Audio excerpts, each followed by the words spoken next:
श्री सद्गुरवे नमः।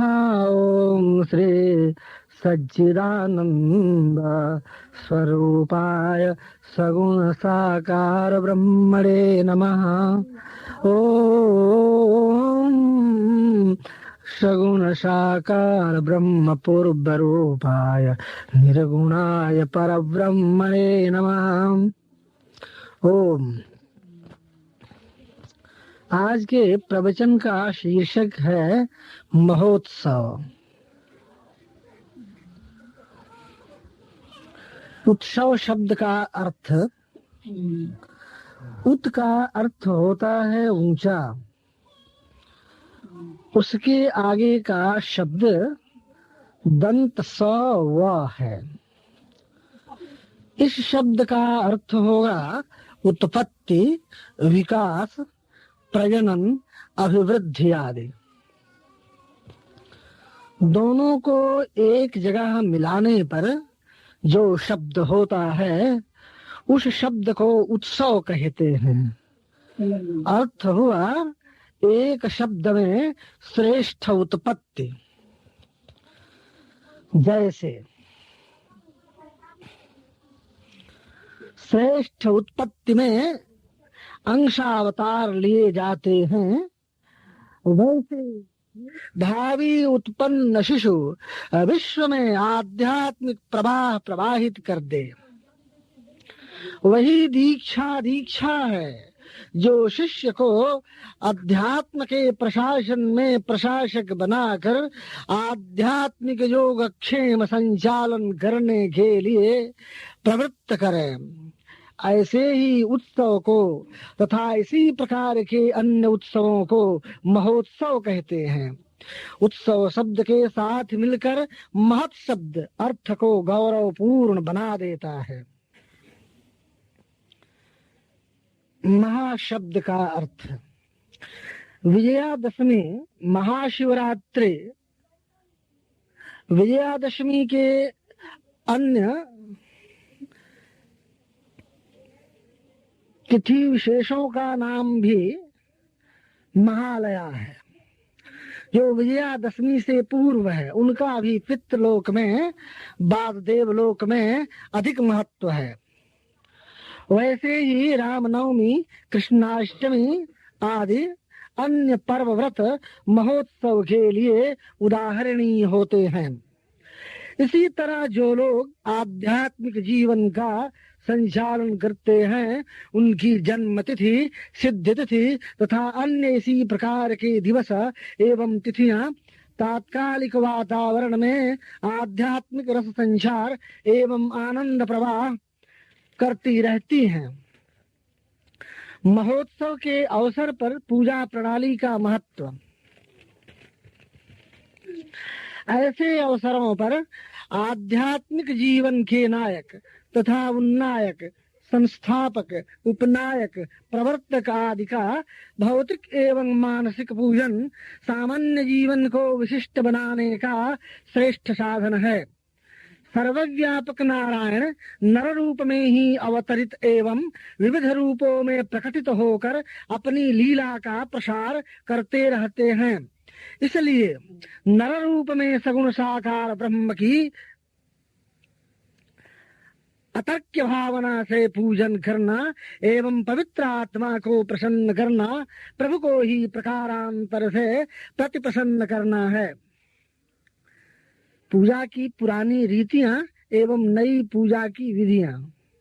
शास्त्रों में पूजा के प्रकार भी अनेक हैं। उनकी रीतियां, मेथड्स अनेक प्रकार से वर्णित हैं। उन रीतियों को प्राचीन पारिभाषिक शब्दों में उपचार कहते हैं। उनकी संख्या 5, 10, 16 या बहुत बहुत हजारों हजार अधिक भी है। संक्षिप्त शब्दों में इन्हें पंचोपचार, दशोपचार एवं षोडशोपचार आदि शब्दों से कहते हैं। इन उपचारों की पूजन की सामग्रियां ऐसी भी हैं जिनका व्यवहार या जिनकी पूछ आए दिन नहीं होती। जैसे दही अक्षत का खाना आजकल संभव नहीं होता, मधु से, दधि से, दूध से तथा घृत आदि से स्नान करना आजकल हमारे व्यवहारिक जीवन में संभव नहीं होता, न देखा जाता है। अब प्रश्न उठता है, उस युग में अपने उपास्य देव को इन युग विरुद्ध सामग्रियों से पूजित किया जाए या नहीं। अर्थात उस युग के देवताओं को इस युग में पूजा जाए या नहीं, या यूं कहा जाए इस युग में अपने उपास्य देव को इन युग विरुद्ध सामग्रियों से पूजित किया जाए या नहीं। मेरा विचार है और ऋषियों मुनियों का लिखा हुआ भी लेख मिला है।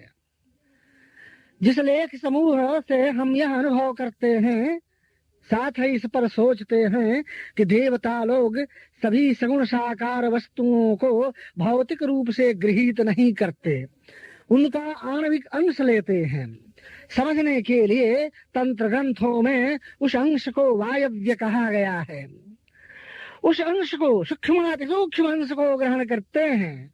उन शास्त्रों में जो सामग्रियां बतलाई गई हैं, उन सामग्रियों से विरुद्ध अशास्त्रीय विगत शुद्धि सामग्रियों की ओर हमारा ध्यान जाए या न जाए, यह अत्यंत विचारणीय विषय है। श्रेष्ठ स्थान में निवास करने वाले, ये सूक्ष्माति सूक्ष्म रूप में व्यापक रूप में रहने वाले प्रभु स्थूल वस्तु को ग्रहण नहीं ही करते क्या, यह विचारने का विषय रहता है। साथ ही एक प्रश्न और है, क्या भक्त अपनी भावना के अनुसार अपने खाद्यों पेयों आदि से प्रभु की पूजा न करे? उत्तर है अवश्य कर सकता है, किंतु उस पूजन क्रम का भी नियम बंधन होना चाहिए। जैसे आप ही लोगों में, श्रोताओं में कुछ लोग ऐसे भी बैठे हुए हैं जो निकट संपर्क में भी हैं, उच्च पद पर आसीन हैं, फिर भी अधिक खाने पीने से अस्वस्थ रहते हैं और कहा करते हैं मैं अपने प्रभु को खिलाता हूँ। ऐसे लोगों को मैं जानता हूँ और आप भी शायद जानते होंगे, जिन लोगों की आंखें चश्मा के बिना ठीक से बड़े अक्षरों को भी नहीं पढ़ सकती, पेट खराब रहता है, ऐसे प्रतिबंध रहित लोग भी अधिक से अधिक समय मिलने पर और अर्थ रहने पर चलचित्र देखते रहते हैं। ऐसे लोग कहते भी हैं मेरे प्रभु ने ऐसी प्रेरणा दी है, इसलिए मैं ऐसा करता हूँ। पेट और आंखों पर अत्याचार और अनाचार ढाने की दुष्कृपा भला प्रभु कैसे कर सकते हैं? ऐसे लोगों से जब पूछा जाता है अजी आप ऐसा क्यों करते हैं, आप अपने शरीर की रक्षा तो कर लीजिए, तो बड़े शोक शब्दों में उत्तर देते हैं मेरा प्रभु तो ऐसा बराबर ही बतलाता रहता है, मेरा प्रभु ही ऐसा कराता है इसलिए करता हूँ। ऐसे लोग प्रभु को और अपने को दोनों को धोखा देते रहते हैं। प्रभु को धोखा देने का स्वांग रखते हैं और अपने धोखा खाते रहते हैं। इस तरह के आत्मवंचक और तथा कथित प्रभु वंचक व्यक्ति मन के वश में रहा करते हैं, उनका कभी कल्याण नहीं होता। ऐसे ही लोगों से बचने के लिए क्रमबद्ध पूजा पद्धति का आधुनिक निर्देश भी किया गया है।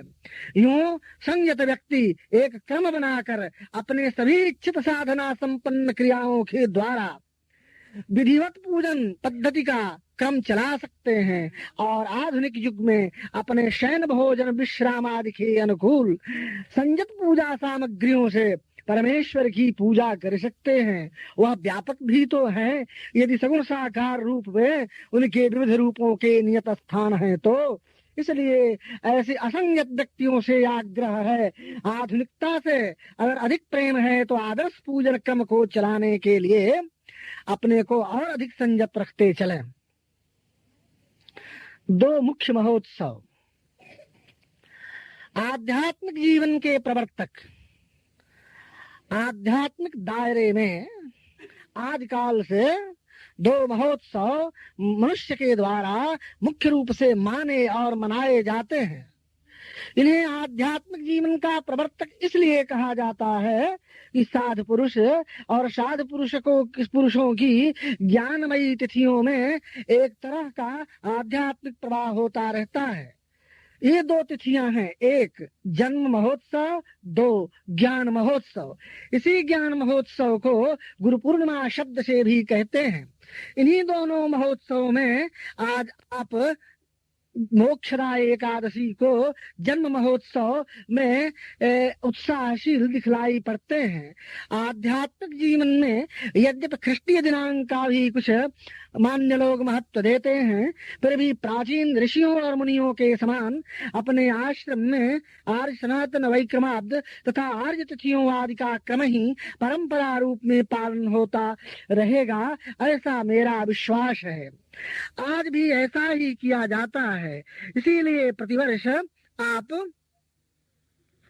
सत्संगी लोग, आश्रम परिवार के शिष्य लोग जो जन्म महोत्सव का आमंत्रण पत्र छपवाते हैं, उसमें हर वर्ष ख्रिस्टीय दिनांक, अंग्रेजी तारीख भिन्न भिन्न रखते हैं, क्योंकि आपके आमंत्रण पत्रों में आश्रम के आचार्य गुरु की जन्म तिथि अगहन शुक्ल एकादशी मोक्षदा एकादशी ही सम्मान में रहती आई है।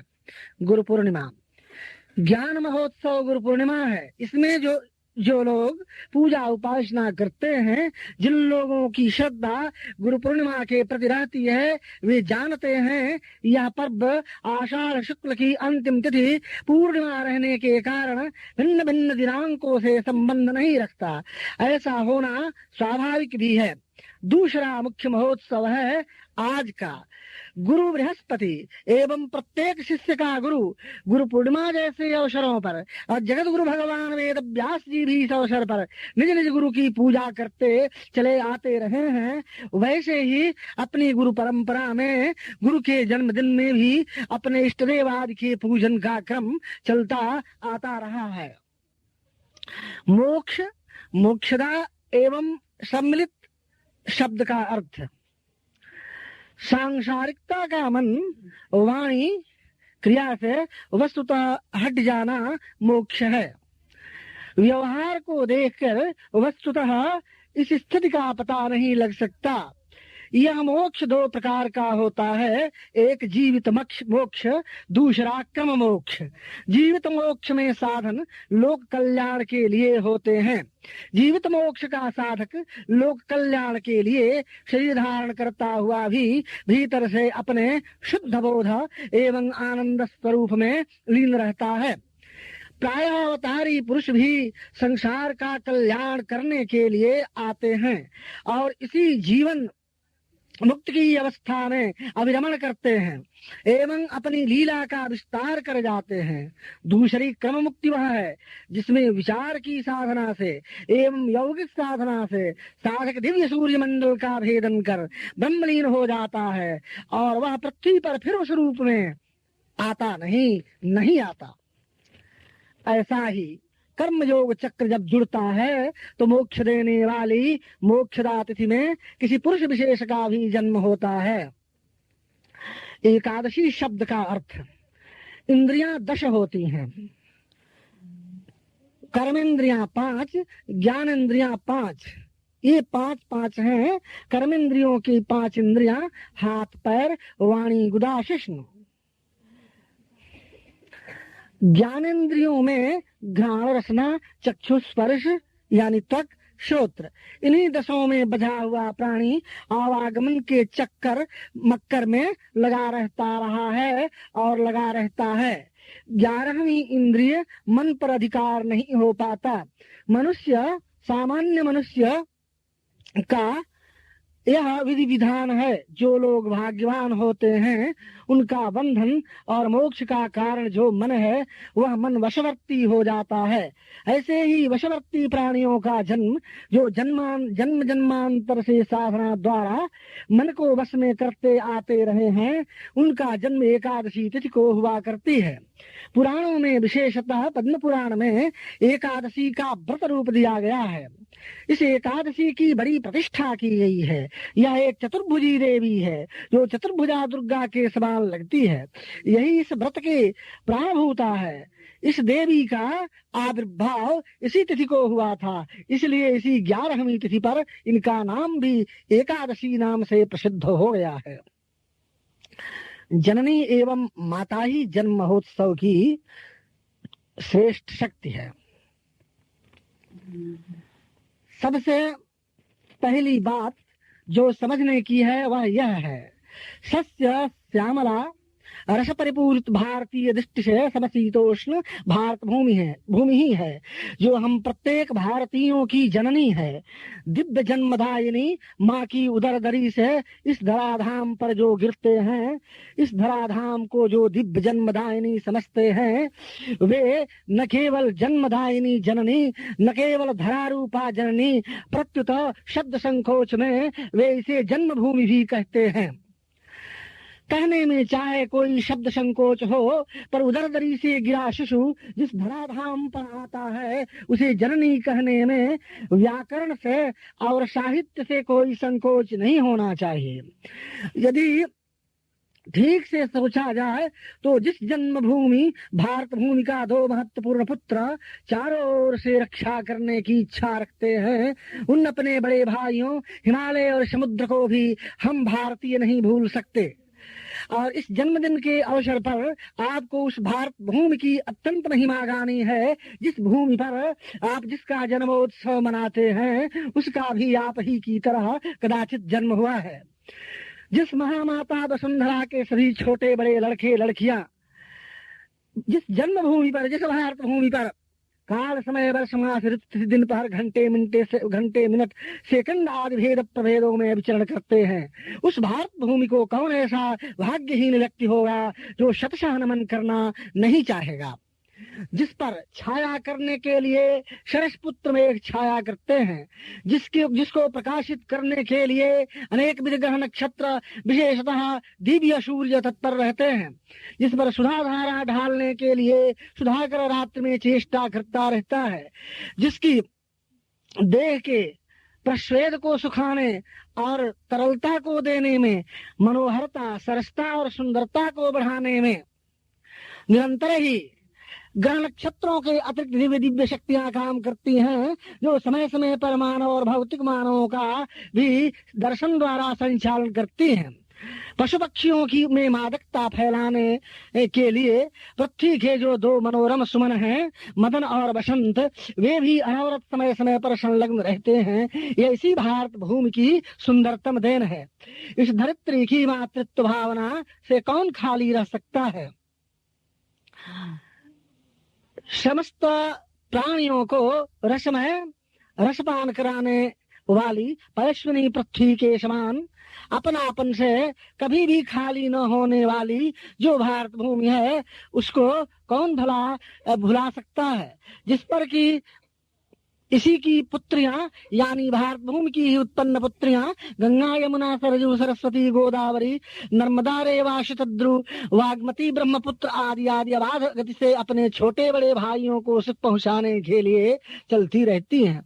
उस भूमि की भूमा यानी महत्व कौन अपरिचित रख सकता है। जिसे जननी और माता शब्द का अर्थ कुछ भी आता है, ऐसी भारत भूमि को जननी और माता रूप में भूरि भूरि नमस्कार करना अवश्य चाहता होगा। अतः मैं भी इस जननी जन्मभूमि भारत माता को भूरि भूरि नमस्कार करता हूँ। जन्मदायिनी माता, जिसने जन्म दिया वह कितनी भाग्यवती है, जिसने जन्म पाया वह कितना भाग्यवान है। कुमारी रूप में जब माता थी तो दूसरों के बच्चों को देखकर अच्छी ममता से भर जाती थी। उसके मन में अज्ञात रूप से यह भाव रहता होगा और यौवन में विशेषता विवाहित होने के बाद भी कि मुझे भी गर्भ से बच्चे होते तो कल्पना में उतरी हुई आज की ममता किसी दिन सार्थक होती।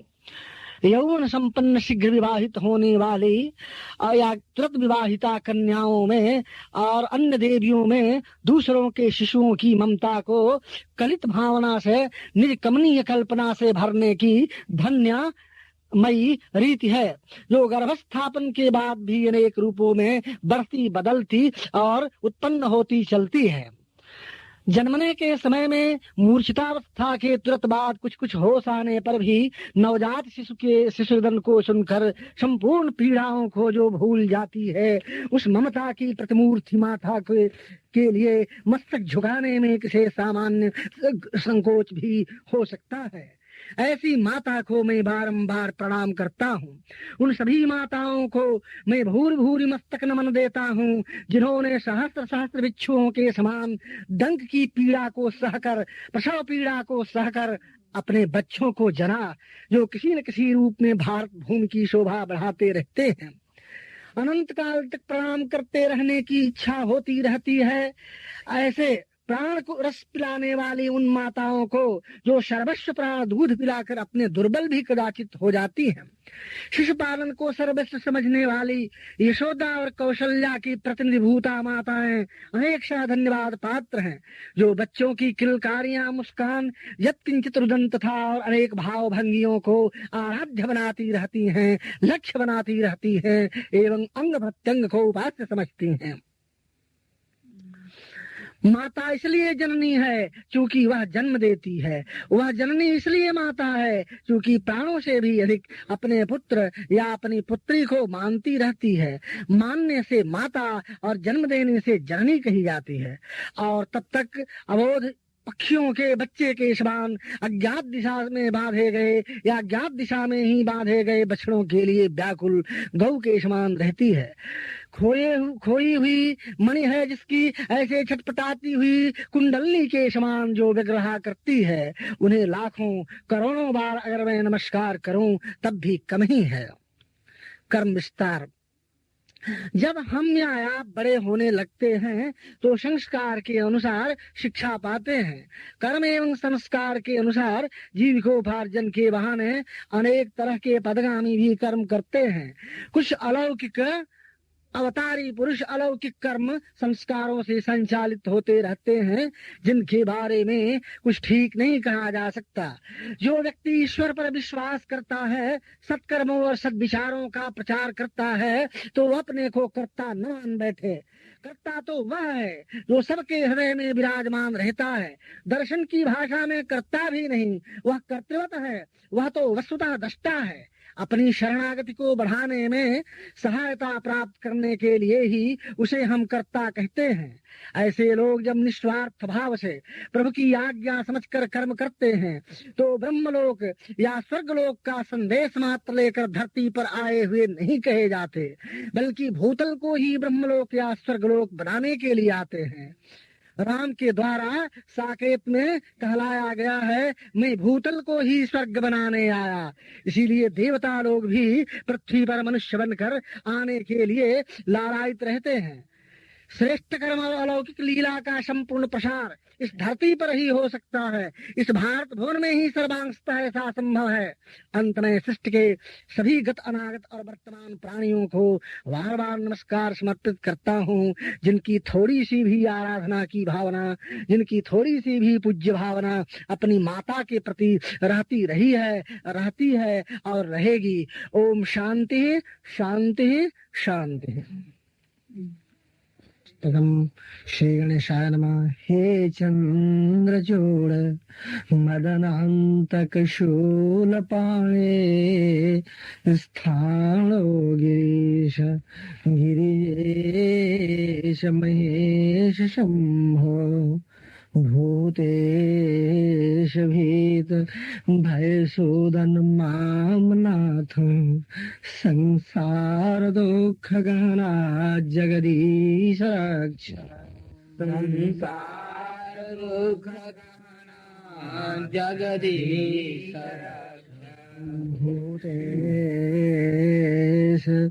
भूभीत भय सूदन मामनाथम संसार दुख गहना जगदीश रक्ष। हे पार्वती हृदय वल्लभ चंद्रमौले भूताधिप प्रमथनाथ गिरीश जाप।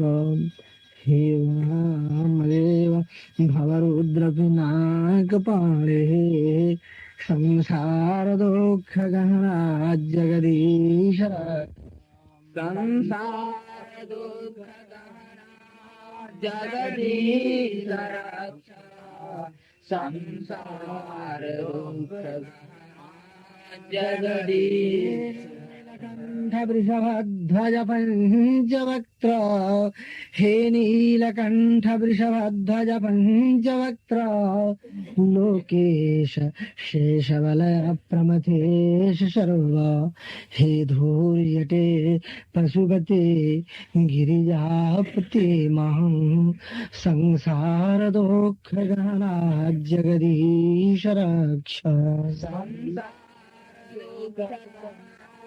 जगदीश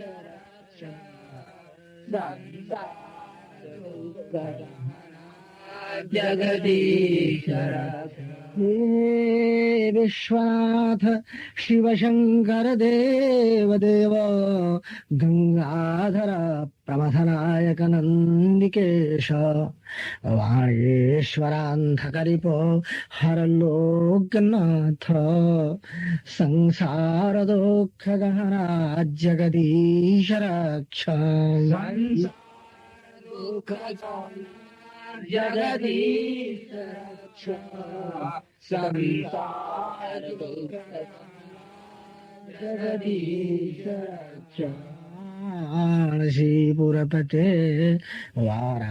वाराणसीपुरपते मणिकर्णिकेश वीरेश दक्षमखकालविभो गणेश सर्वज्ञ सर्वहृदयैकनिवासनाथ संसार दुःख गहना जगदीश रक्ष जगदीश रक्ष संसार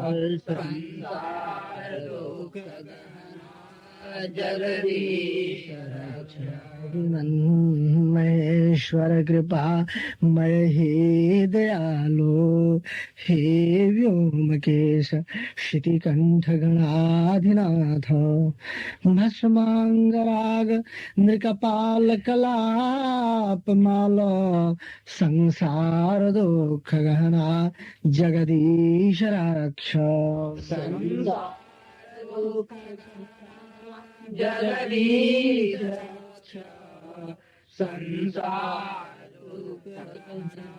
जगदीश रक्ष ओम कैलाश शैल विनिवास वृषाग्रपेहि मृत्युंजयात्र नयनात्र जगन्निवास नारायण प्रिय मदापह शक्तिनाथ संसार दुःख गहना जगदीश रक्ष संसार दुःख गहना जगदीश रक्ष संसार दुःख जगदीश रक्ष विश्वेश विश्वभवनाश्रित विश्वरूप विश्वात्मक त्रिभुवनैक गुणाभिवेश हे विश्वबंधु करुणामय दीनबंधु संसार दुःख गहना जगदीश रक्ष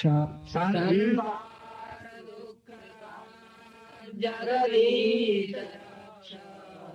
संसार दुःख जगदीश गौरी विलास भुवनाय महेश्वराय पंचाननाय शरणागत कल्पकाय सर्वाय सर्वजगतामधिपाय तस्मै दारिद्र्य दुःखदहनाय नमः शिवाय जगदीश रक्ष संसार जगदीश रक्ष इति श्रीमच्छंकराचार्य विरचितं शिवनामाष्टकं सम्पूर्णम् ओम नमो श्री गणेशाय नमः।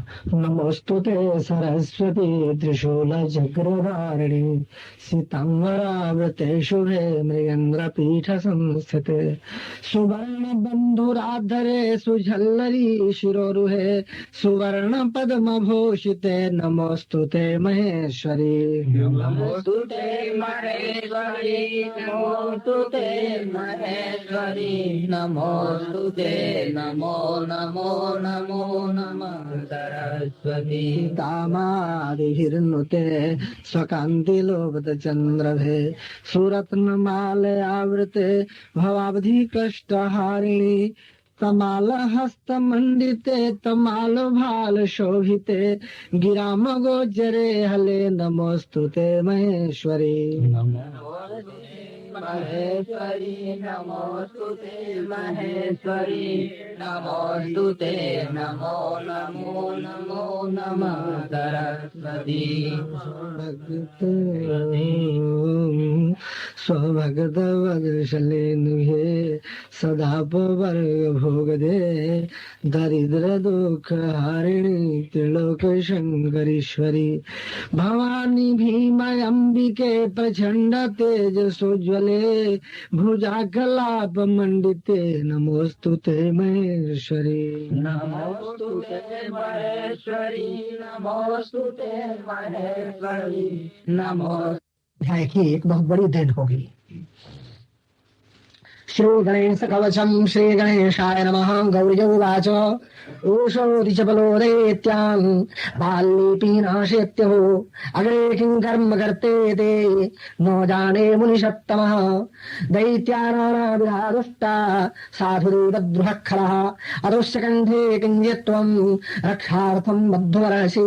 मुनिर्वाच ध्यायेत् सिंहगतं विनायकममं दिग्बाहुमाद्ये त्रेतायां तु मयूरवाहनममं खड्गबाहुकं निषिद्धितं द्वापारे तु गजाननं युगभुजं रक्ताङ्गरागं तुर्यन्तो द्विभुजं सिताङ्गरुचिरं सर्वार्थदं सर्वदा विनायकाशिखां पातो परमात्मा परात्परः अतिसुन्दरकायस्तु मस्तकं सुमहोत्कटः ललाटङ्कस्य पापातो भ्रूयुगन्तु महोदरः नयने भालचन्द्रस्तु गजास्य स्तोष्ठपल्लवौ जिह्वां पादो गणाक्रीडाश्चिबुकं गिरिजासुतः पादं विनायकः पातो दन्तान् रक्षतु दुर्मुखः श्रवणौ पाशपाणिस्तु नासिकां चिन्तितार्थतः गणेशस्तु मुखं कण्ठं पातु देवो गणञ्जयः अस्कन्धौ पातु गजस्कन्धः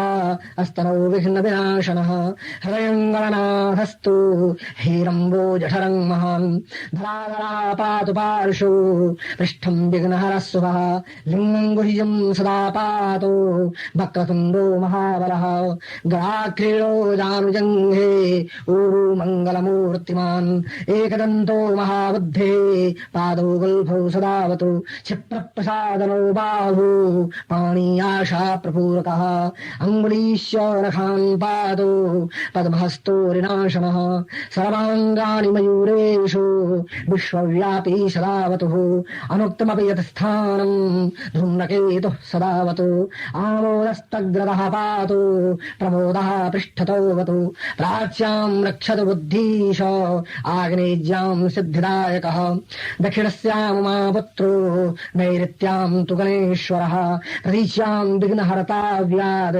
वायुव्यां गजकर्णकः कौवेर्यां निधिपः पाया दीशान्यामीशनन्दनः दिवो व्यादेल नन्दस्तु रात्रौ सन्ध्यासु विघ्नहर्त राक्षसासुरदूताल ग्राभूत पिशाचतः पाशाङ्कुशधरः पातु रजः सप्ततमस्मृतिः ज्ञानं धर्मञ्च लक्ष्मीं च लज्जां कीर्तिं तथा कुलं वपुर्धनं च धान्यं च विहरारां सुभां सखीं सर्वायुधरा पौत्रान् मयूरेषु वतात् सदा कपिलो याविकं पातु गजाश्वान् विकटोऽवतु भूजपत्रे लिखित्वेदं यः कण्ठे धारेत् सुधे न तस्य जायते क्वाचिद् भयं यक्षरक्षपिशाचतः न भयं जायते तस्यः यक्षरक्षपिशाचतः इति पाठभेदात् त्रिसन्ध्यं जपते यस्तु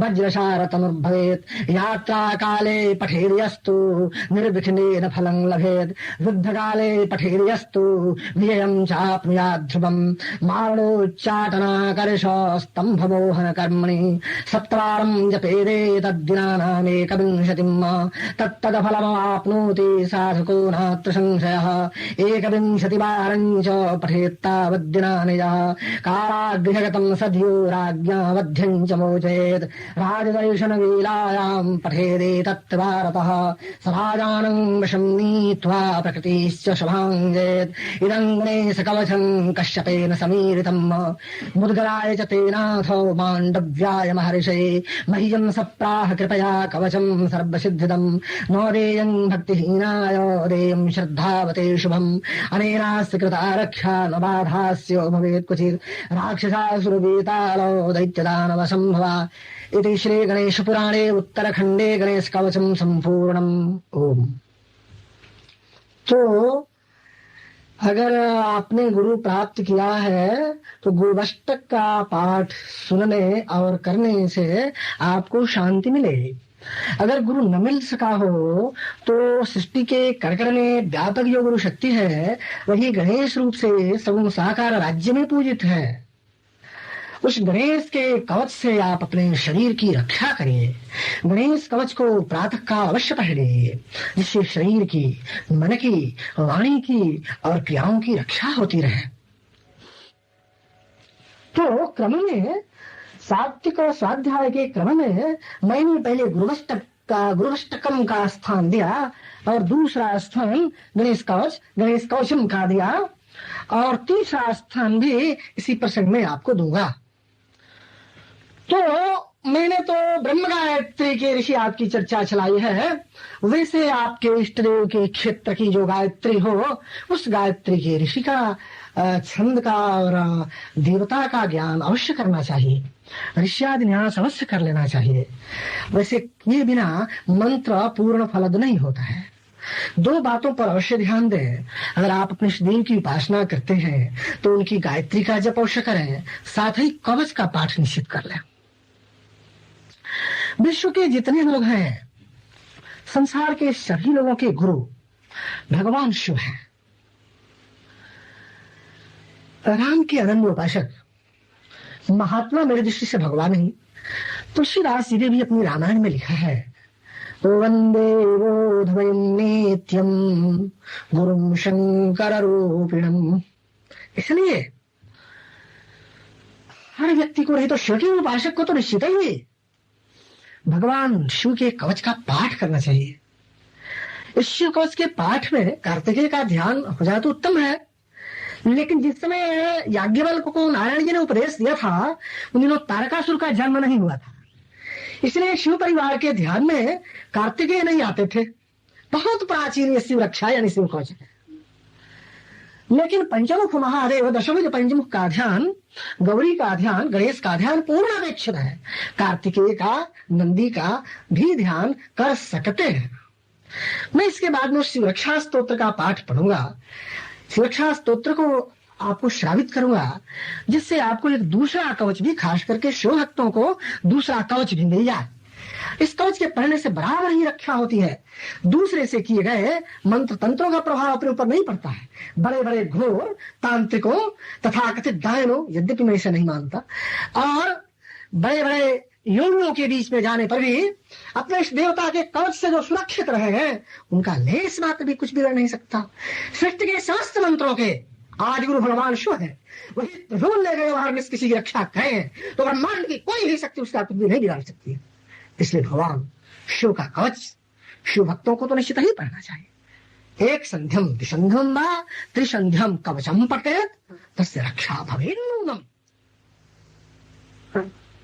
शिववाक्यम न जान्यथा, शिववाक्यम न जान्यथा, शिववाक्यम न जान्यथा। शिव का वाक्य अन्यथा नहीं होता, अन्यथा नहीं हुआ है, अन्यथा नहीं होगा। इसलिए मैं शिवरक्षा स्तोत्र पढ़ रहा हूं। शिवरक्षास्तोत्रम् श्रीगणेशाय नमः। अस्य श्री शिवरक्षास्तोत्रमन्त्रस्य याज्ञवल्क्य ऋषेः श्री सदाशिवो देवता अनुष्टुप्छन्दः श्री सदाशिव प्रीत्यर्थम् शिवरक्षास्तोत्रजपे विनियोगः। चरितं देवदेवस्य महादेवस्य पावनम् अपारं परमोदारं चतुर्वर्गस्य साधनं गौरी विनायकोपेतं पंचवक्त्रं त्रिनेत्रकं शिवं ध्यात्वा दशभुजं शिवरक्षां पठेन्नरः। गंगाधरः शिरः पातु भालमर्धेन्दुशेखरः नयने मदनध्वंसे कर्णौ सर्पविभूषणः। घ्राणं पातु परारातिर्मुखं पातु जगत्पतिः जिह्वां वागीश्वरः पातु कन्धरां श्रुतिकण्ठः। श्रीकण्ठः पातु मे कण्ठम् अस्कन्धो विश्वधुरन्धरः। भुजौ भारसंहर्ता करौ पातु पिनाकधुक् हृदयं शङ्करः पातु जठरं गिरिजापतिः। नाभिं मृत्युञ्जयः पातु कटिव्याघ्राजिनाम्बरः। शक्षिणी पातु दीनार्तो शरणागतवत्सलः। उरूमहेश्वरः पातु जानुनी जगदीश्वरः। जङ्गे पातु जगत्कर्ता गुल्फौ पातु गणाधिपः। चरणौ करुणासिन्धुः सर्वाङ्गानि सदाशिवः। एतां शिवबलोपेतां रक्षां पाठभेदात् कवचम् यात् यः सुकृते पठेत् स भुक्त्वा सकलान् कामान् शिवसायुज्यमाप्नुयात्। बहूत पिशाचाद्यास्त्रैलोक्ये विचरन्ति धूरादाशु पलायन्ते शिवनामाभिरक्षणात्। अभयङ्कर नामेदं कवचं पार्वतीपतेः भक्त्या विभर्ति यः कण्ठे तस्य वश्यं जगत्त्रयम्। इमां नारायणः स्वप्ने शिवरक्षां यथादिशत् रातरुत्थाय योगीन्द्रो याज्ञवल्क्यस्तथा लिखत्।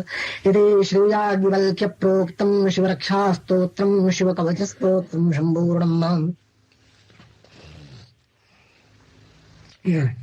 संपूर्ण वेद समस्त उपनिषदें उनका मनन वेदांत ग्रंथों का सांख्य ग्रंथों का योग ग्रंथों का मनन आत्मा के बारे में शुद्ध रूप से महर्षियों के दिए गए किन्हीं विचारपूर्ण शास्त्रों का चिंतन सब कुछ सारे स्तोत्र आदि सात्विक स्वाध्याय में आ जाते हैं।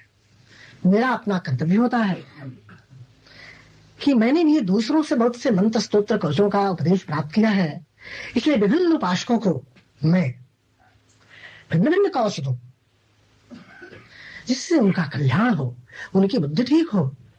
गायत्री मंत्रों को भी अलग अलग समझ से लिख लें, किंतु कवच को मैं सामूहिक भी कहूं तो कोई आपत्ति नहीं मालूम होती है। स्तोत्र को सबके सामने कहा जा सकता है। कवच एक प्रकार का स्तोत्र है, मंत्र मनन की भी वस्तु है। बाहर से मंत्रों का उच्चारण कीर्तन हो जाता है, एकांत में कथन गुह्य कथन मनन से संबंध रखता हुआ मंत्र हो जाता है। तो मैं इसी ब्रह्म के दूसरे स्वरूप का कोर्स सुना रहा हूं। श्रीमद् भागवत को जिन्होंने पढ़ा होगा उन्हें मालूम हुआ होगा, सुना होगा ठीक से कि विष्णु कृष्ण और राम भिन्न भिन्न तत्व नहीं है। श्रीमद् भागवत में एक ऐसा कवच दिया गया है जिसमें संपूर्ण वैष्णव तत्व आ जाते हैं। राम कृष्ण का नाम तो नारायण है ही, और विष्णु के लिए कहना ही क्या है। इसलिए मैं नारायण वर्म जो भागवतोक्त है, नारायण कवच है, इसको पढ़ देना चाहता हूं कि वैष्णव विष्णु के भक्त, कृष्ण के भक्त और राम के भक्त सबका समान रूप से काम चले। अब मैं नारायण कवच सुना रहा हूं, नारायण वर्म। इसमें यह कवच को निर्विघ्न भगवान शिव पार लगा दे। श्री गणेशाय नमः। राजोवाच एन गुप्तः सहस्राक्षः सौवाहान् नृपुसैनिकान् एनन्यवनिरयत्य त्रिलोक्याभुजे श्रियम् भगमस्तम् ममाख्याहि वर्म पाठभेदात् कवचम् नारायणात्मकम् यथा तथा इनः शत्रून् येन गुप्तो जयन्मृधे। शेषकोवाच वृतः पुरोहितस्त्वास्त्रो मोहीन्द्रायानुपृच्छते नारायणाख्यं वरमः नारायणाख्यं कवचम् इति पाठभेदः तदिहैकमनाश्रमः। विश्वरूपोवाच धौताङ्घ्रिपाणिराचम्य सपवित्रः उदङ्मुखः अकृतस्त्वाङ्गकरन्यासो मन्त्राभ्यां वाग्यतः शुचिः नारायणमयं वर्म पाठभेदात् कवचम् सन्मह्येदभयागते देवभूतात्मकरमैहो नारायणमया पुमान्न पादयोर्यानुरुदरे हृदयथोरसिः मुखे शिरस्यानुभूया दोङ्कारादीनि विन्यसेत् ॐ नमो नारायणायेति विपर्जय मथापि वा करन्यासं ततः कुर्यात् द्वादशाक्षर विद्या प्रणवादीयकारान्त मङ्गुष्ठवर्गो निषेधोङ्कारं विकारमनूर्धने कान्तो भ्रुवोर्मध्ये नकारं शिखयान्यसेत् विकारं नेत्रयोन्यान् नकारं सर्वसन्दिशो मकारमस्त्रमुद्दिश्य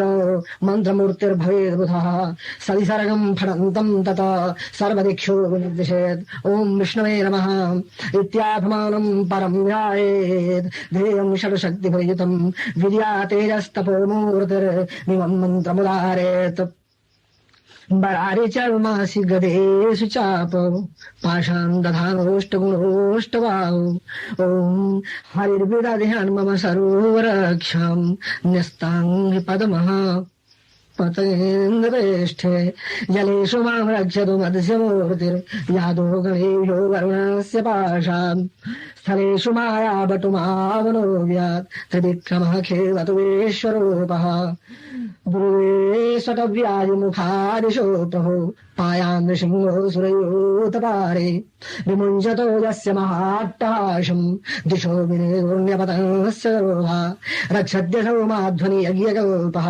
स्वदंष्टयोनीतधरो वराः रामोद्रिकूटेष्वथ विप्रवासे स लक्ष्मणो व्यात् भरताग्रजो मामुग्रधर्मादखिलात् प्रमादात् नारायणः पातु नरस्याशात् दत्तस्तयोगादथ योगनाथ पायात् गुणेशः कपिलः कर्मबन्धात् आर्षप्रयोगः सनत्कुमारोऽवतु कामदेवात् ध्यानाननो मां पथि देवेनात् आर्षप्रयोगः देवर्षिवरजा पुरुषार्चनान्तरात् कूर्मो हरिर्मां निरयादशेषात् आर्षप्रयोगः धन्वन्तरिर्भगवान् पात्तपाथ्यात् द्वन्द्वाद्भयादृशभो निर्जितात्मा आर्षप्रयोगः यज्ञस्य लोकादवताज्जनान्तात् बालो गणात् क्रोधवशादहीन्द्रः पूर्वार्धे आर्षप्रयोगः द्वैपायनो भगवान् प्रबोधात् उद्धस्तु पाखण्डगण प्रमादात् पूर्वार्धे आर्षप्रयोगः कल्की कले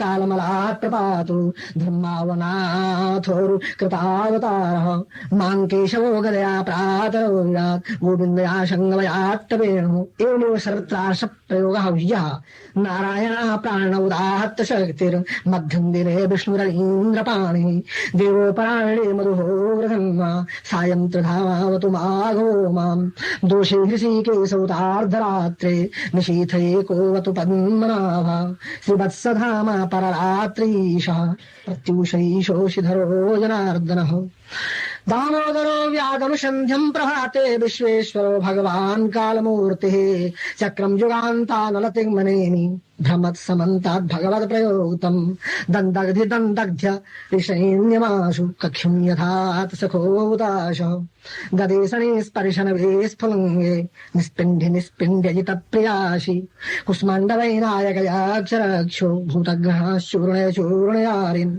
त्वं यातु धान प्रमथ प्रेतमात्रि पिशाच विप्रग्रह घोरदृष्टिन् नरेन्द्र वेद्रावय कृष्णपूरितो भीमस्वनो निर्हृदयानि कम्पयन् त्वन्तिग्मधारा शिवरारिसैन्य नीश प्रयुतो मम छिन्दि चिन्धि चक्षुंसि चरमन् शतचन्द्रछादय दुषामघोरां हरपापचजुषां जन्मो भयं ग्रहेभ्यो भूत् केतुभ्यो निभ्येव च सरीसृभ्यो दंष्टिभ्यो भूतेभ्यो देभ्येव च शर्माण्येतानि भगवन्नाम रूपास्तकीर्तनात् प्रयातु संशयं सदयो यन्नेषया प्रदीपका गरुडो भगवान् स्तोत्रस्तोमच्छन्दो मया प्रभो रक्षत्वशेषकृच्छेभ्यो विश्वक्सेनस्य वाहनं सर्वापदिभ्यो हरिर्नाम रूपयानायुधानि च रूपयानायुधानि च बुद्धिन्द्रियमनः प्राणान् बुद्धिन्द्रियमनः प्राणान् बुद्धिन्द्रियमनः प्राणान् बुद्धिन्द्रियमनः प्राणान् पातु पारिषदभूषण यथा हि भगवानेव वस्तुतः सदसत् सत्येनानेन नः सर्वे यान्तु नाशोपद्रवा यथैकात्म्यानुभावानां विकल्परहित स्वयं भूषणायुधलिङ्गाख्या धत्ते शक्यते समाया तेनैव सत्यमानेन सर्वज्ञो भगवान् हरिः पातु सर्वैश्वरूपेण सदा सर्वत्र सर्वगः विदक्षदिक्षूर्ध्वमदः समन्तादन्तर्बहिर्भगवान् मारसिंहः प्रहापैर्लोकभयं स्वनेन स्वतेजसाग्रस्तसमस्ततेजः भगवन्निदमाख्यातं वर्म पाठभेदात् कवचं नारायणात्मकम् भेस्वसंयथायेन दर्शितो सुरयोधवान् एतद्भारयमाणस्तु यञ्जं पश्यति यक्षुषा पदाभासंस्मृतेत सद्यः साध्वसात् सविमुच्यते न कुतश्च भयं तस्य विद्यान् धारयतो भवे राजदस्य प्रहारिभ्यो व्याध्यादिभ्यश्च करिहितं मां विद्यां पुरागस्येत् कौशिको धारयेन्द्रियः यो धारणया स्वाङ्गं यहुषमरोधन्मनेः तस्योपरि विमानेन गन्धर्वोपतिरेकदा रथस्तेभिर्व्रतो यत्र यक्षयः गगनान्यपतत् सद्यः परिमाणो जवाक्षिरा सोबालखिल्यवचनादस्थिन्यादाय विस्मृतः प्रास्य प्राचे सरस्वत्यां स्नात्वा धाम सुवर्णरात् जैनं क्षणयात् काले यो धारयति जाग्रतः तन्नश्यन्ति भूतानि मुच्यते सद्वतो यात्रिजगोवाच एतां विद्यामधिगतो विश्वरूपाक्षरक्रमः यते श्रीमद्भागवते षष्ठस्कन्धे नारायणवर्मो नारायण कवचम संपूर्णम्। ओम भगवान विष्णु का कवच मैंने आप लोगों को सुनाया। कवच में संस्कृत के अर्थ को न जानने के बाद भी आप लोगों ने यह देख लिया होगा कि राम लक्ष्मण आदि की भी चर्चा है। अतः राम के भक्त और भागवत कृष्ण का तो ग्रंथ ही है, कृष्ण का भक्त और नारायण मंत्र की चर्चा है, इसलिए नारायण का भक्त यानी विष्णु का भक्त इस कवच को ठीक से जान ले। अगर तीनों संध्या में इस कवच को कोई पढ़े तो निश्चित ही वह योग में भगवान कृष्ण के समान योगेश्वरता को अधिगत कर सकता है। तो तामस राजस के बाद सात्विक स्वाध्याय प्रकरण में मैं सूर्य कवच की भी चर्चा चलाऊंगा। यह सब श्रम भगवान शिव को ही होगा, मुझे नहीं। तो कहा जाता है, उपनिषदों में भी है कि सूर्य में ध्यान करना हर स्थान के ध्यान से श्रेष्ठ है। अगर सौभाग्य से किसी ने सूर्य को इष्ट देव बना लिया तो फिर कहना ही क्या है। हमने देखा एक वैष्णव भक्त सूर्य की प्रार्थना करता है तो सूर्य की स्तुति में भगवान विष्णु को देखता है, काली का उपासक काली को देखता है, ब्रह्मज्ञानी लोग सत्पुरुष को देखते हैं। जो स्वयं सूर्य इंद्र को ही अवध की तरह देखे, चाहे जो रूप उसमें मिलने वाला हो मिले दिखलाई पड़े तो फिर कहना ही क्या है। सौभाग्य से किसी ने सूर्य में किसी रूप को देख लिया हो तो फिर और कोई बात अच्छी ही मानी जाएगी। मैं सूर्य कवच को सुना रहा हूं, बहुत छोटा है। सूर्य कवच स्तोत्रम।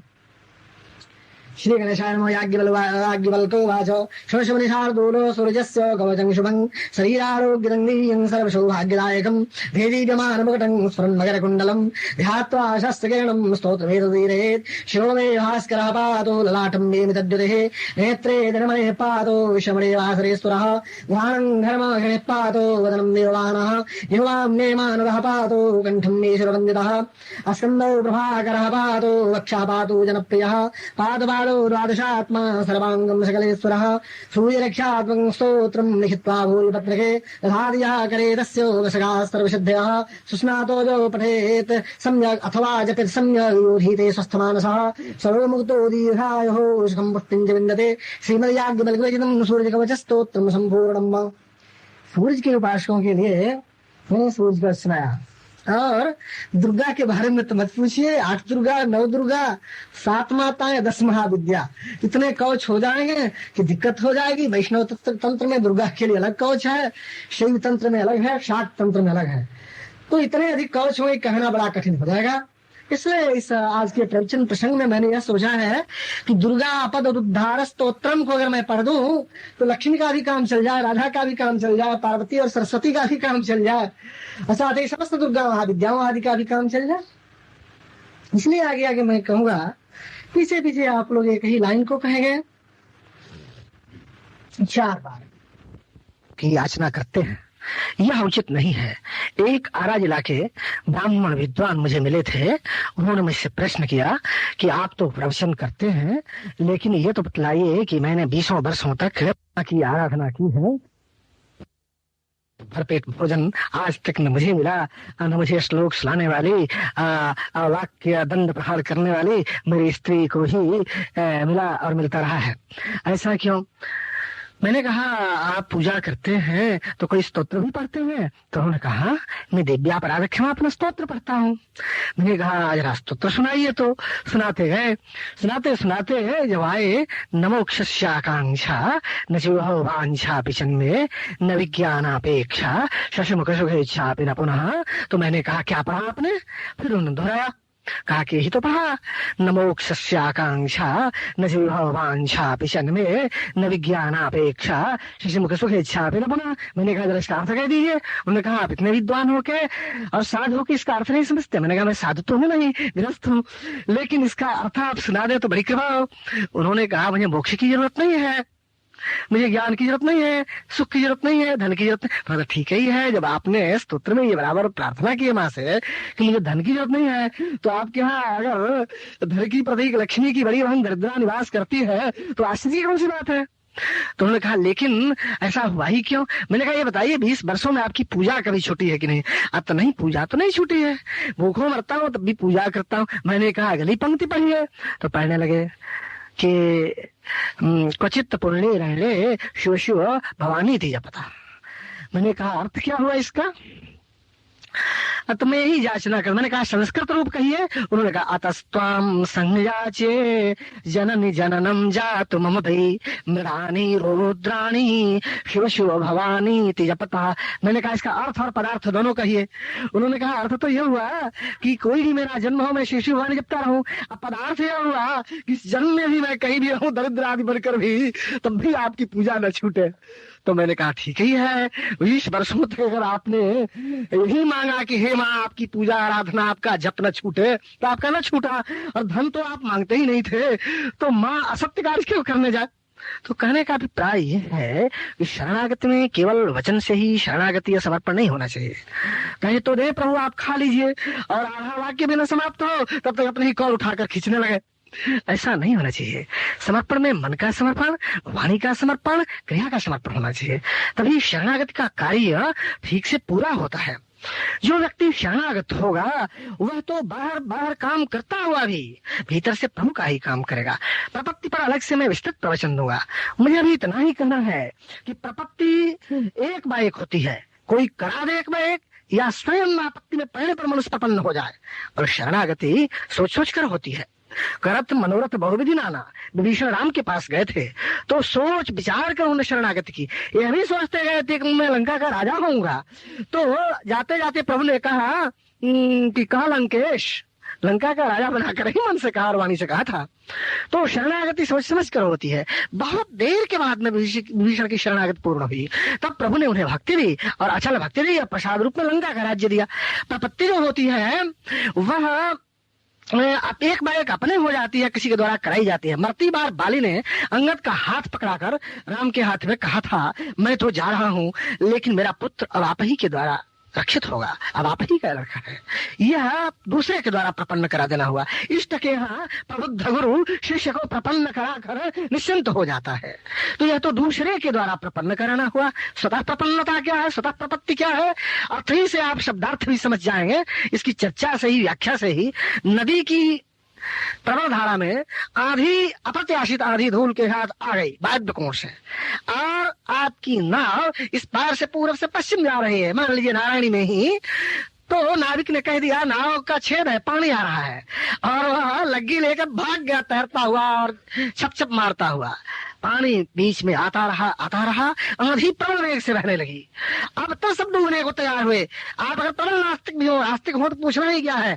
ऐसी स्थिति में आपने कहा, प्रभु सुना है आप संसार सागर को पार करा देते हैं, स्वयं पतवार बनकर भक्ति की नौका से, प्रपत्ति की नौका से, शरणागति की नौका से स्वयं नाविक बनकर छोटा सा जलाशय, छोटी सी नाव पर हम लोग चढ़े हुए हैं।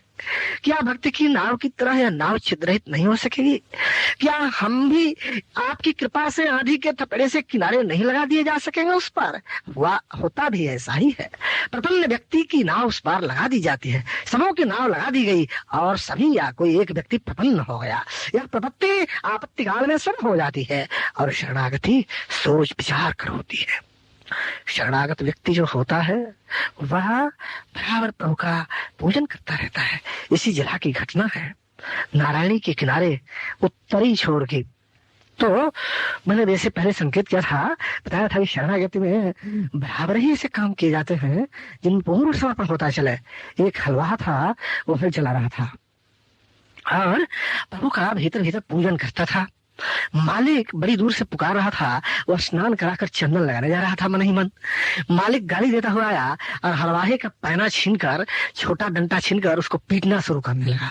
वो बेचारा चंदन लगाने के बाद में माला गूंथने जा रहा था, माला पहनाने जा रहा था।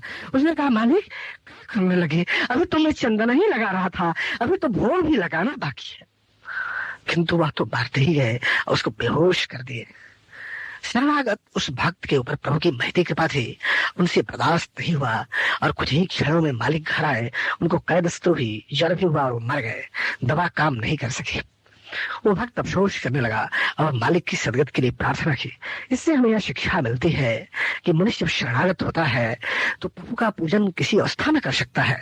अगर सिद्धस्त हो गया, अभ्यासी बढ़िया हुआ, तो बाहर बाहर कोई भी काम करता हुआ, किसी भी कार्य में लगा हुआ, भीतर भीतर समर्पण करता चल सकता है। चंदन का हो, वाणी का हो, क्रिया का हो, विचारों का हो, भोग का हो, भजन का हो, किसी चीज का हो।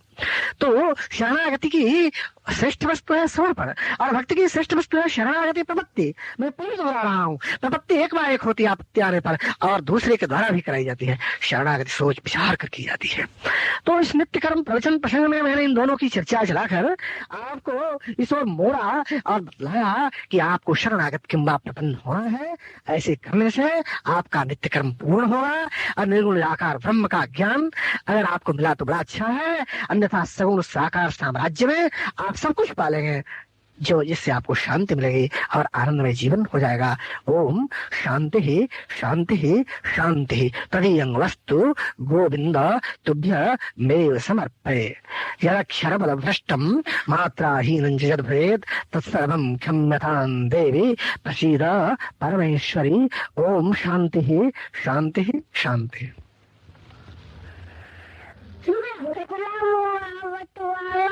अतियों में ऐसा दावा, अतियों ने ले ली जान।